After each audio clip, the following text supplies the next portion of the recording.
Pada tahun 2020, Organisasi Pangan dan Pertanian Perserikatan Bangsa-Bangsa atau FAO mengeluarkan peringatan global yang mendesak negara-negara untuk tetap waspada terhadap wabah belalang yang sedang berlangsung. Wabah ini mengancam memicu krisis pangan yang parah di negara-negara terdampak. Wabah yang dimulai di Afrika Timur dengan cepat menyebar melintasi Laut Merah, memengaruhi sebagian Timur Tengah, dan bergerak menuju Eropa serta Asia, mencapai wilayah sejauh Pakistan dan India.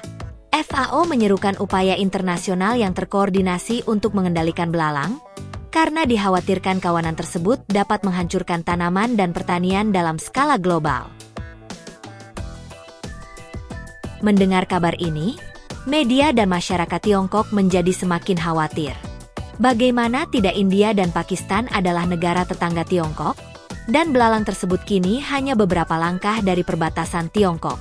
Jika belalang melintasi pegunungan Himalaya dan dataran tinggi Tibet, mereka bisa dengan mudah mencapai wilayah padat penduduk dan signifikan secara agraris seperti Sichuan, Xinjiang, dan wilayah pedalaman lainnya di Tiongkok.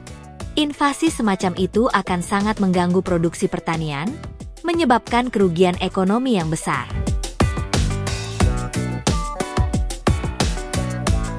Pertanyaan besar pun muncul. Jika belalang memasuki Tiongkok, apakah negara tersebut mampu menghentikannya? Secara historis, wabah belalang serta banjir dan kekeringan dianggap sebagai 3 bencana alam paling merusak dan sering terjadi di Tiongkok, terutama sebelum tahun 1949. Ketika belalang menyerang, hal itu sering menyebabkan gagal panen selama bertahun-tahun, memicu kelaparan luas, memaksa jutaan orang bermigrasi mencari makanan, dan berkontribusi pada kerusuhan sosial besar-besaran. Pada zaman kuno, wabah belalang sangat ditakuti karena dampaknya yang merusak. Misalnya, pada masa dinasti Ming, Kaisar Yongle mengeluarkan aturan ketat untuk mengekang wabah belalang, dan pemerintah daerah bertanggung jawab atas keberhasilan atau kegagalan mereka dalam mengendalikan hama ini. Selain itu, metode tradisional untuk mengendalikan belalang melibatkan upaya masyarakat untuk menangkap dan membunuh belalang secara manual atau menggunakan agen biologis seperti predator alami, termasuk katak, kadal, burung, dan serangga parasit.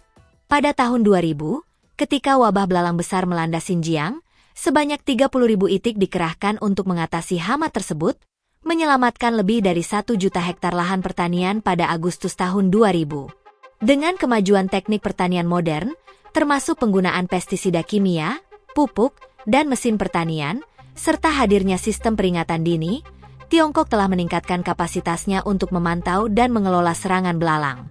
Meskipun belalang dikenal memiliki mobilitas yang sangat tinggi dan daya jelajah yang luas, ada beberapa faktor yang mencegah belalang dari Afrika Timur mencapai wilayah Tiongkok. Kawanan belalang dapat menempuh jarak hingga 150 km per hari dan terbang pada ketinggian hingga 2.000 meter, menjadikannya tantangan besar untuk dikelola bahkan dengan teknologi modern seperti penyemprotan pestisida udara. Efektivitas pengendalian belalang juga bergantung pada cakupan, akurasi, serta kondisi lingkungan yang memengaruhi keberhasilan penggunaan bahan kimia.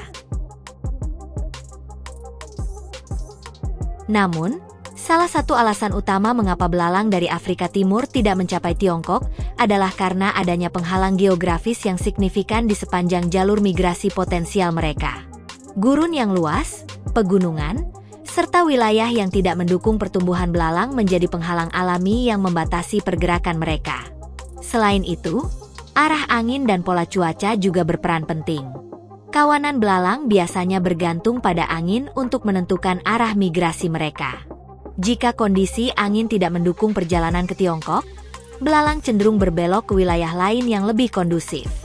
Angka 400 miliar belalang sendiri merujuk pada estimasi dari laporan media, terutama artikel Daily Mail pada 17 Januari 2020, yang menggambarkan wabah belalang terburuk di Afrika Timur dalam 25 tahun terakhir. Kawanan tersebut dikatakan mencakup area sekitar 925 mil persegi, dengan estimasi jumlah belalang mencapai hingga 360 miliar individu.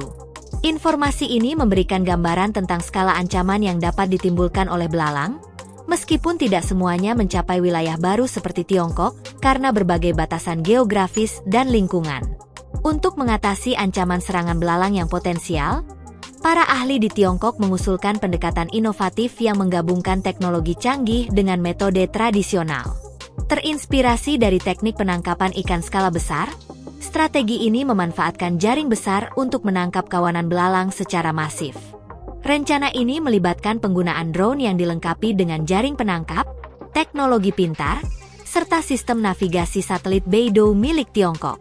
Dengan sistem ini, drone dapat melacak jalur migrasi belalang secara presisi dan memasang jaring di lokasi-lokasi strategis sebelum kawanan belalang mencapai area agraris atau permukiman padat penduduk. Selain penggunaan jaring, pendekatan ini juga mencakup penggunaan alat pembasmi seperti zapper listrik, menciptakan penghalang 3 dimensi untuk menahan kawanan belalang. Strategi ini memungkinkan mitigasi yang lebih efektif terhadap ancaman belalang, meminimalkan kerusakan pada lahan pertanian, dan melindungi ketahanan pangan. Kombinasi teknologi modern dan metode tradisional ini mencerminkan inovasi berkelanjutan Tiongkok dalam mengelola bencana agraris dan memastikan bahwa dampak serangan belalang dapat diminimalkan secara signifikan. Selain metode pengendalian, Tiongkok juga melihat potensi besar dalam memanfaatkan belalang sebagai sumber protein. Dalam banyak bagian Tiongkok, konsumsi belalang sudah menjadi tradisi. Jika dikelola dengan baik, protein dari belalang ini dapat dimanfaatkan sebagai makanan, pakan ternak, atau pupuk. Dengan mengubah tantangan menjadi peluang, Tiongkok dapat menciptakan model bisnis baru, di mana belalang ditangkap dan digunakan untuk kebutuhan pangan atau pertanian, mengurangi ketergantungan pada input pertanian tradisional seperti kedelai dan jagung. Meskipun ancaman 400 miliar belalang tampak menakutkan, kemajuan teknologi, pengetahuan historis, dan solusi inovatif memberikan dasar yang kuat bagi Tiongkok untuk menghadapi tantangan ini. Pendekatan multifaset ini mencerminkan kemampuan Tiongkok untuk beradaptasi dan mengatasi tantangan alami yang paling menakutkan sekalipun.